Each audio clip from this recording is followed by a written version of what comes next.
So you're ambitious, you got big dreams, you want to be successful, and ultimately you want to live the life you've always imagined. But there's a problem. You're lazy, you know exactly what you should be doing, yet you don't do it, leading to feelings of guilt because deep down you know you're capable of more. This guilt builds up over days, weeks, months until it turns into acceptance. And then the new year arrives, and with it the same goals from last year. You start off strong, fueled by motivation and a bit of delusion. But before you know it, procrastination creeps in, like that one relative who always shows up uninvited.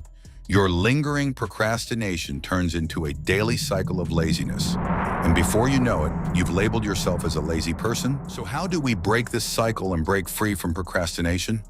Well, there are many videos on the internet, but majority of them only address the symptoms like deleting social media or removing distractions. While these may help in the short term, they fail to address the real issue, the root cause behind procrastination, which can be summed up in one word: inertia. In physics, inertia is the tendency for objects at rest to stay at rest, and objects in motion to stay in motion unless acted upon by an external force. This also happens to be Newton's first law of motion, and it applies just as much to tasks as it does to objects getting started on any task. No matter how small, requires an initial push and some amount of energy to overcome the resting state of inertia.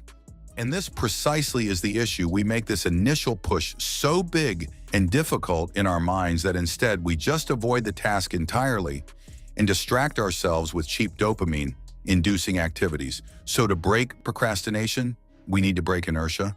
And there are two ways to do this. Getting started is the most difficult part. So make this as easy as possible by reducing the stakes and taking the smallest step forward.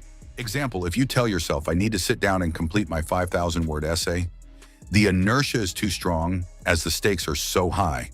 But instead, if you tell yourself, I'm only going to write 50 words, the feeling of inertia is much lower, as now it's pretty easy to get started without needing to rely on willpower or discipline. Another popular technique is the 2-minute rule.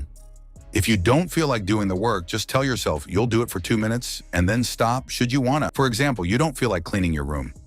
Put on a song, clean your room, and stop when the music stops.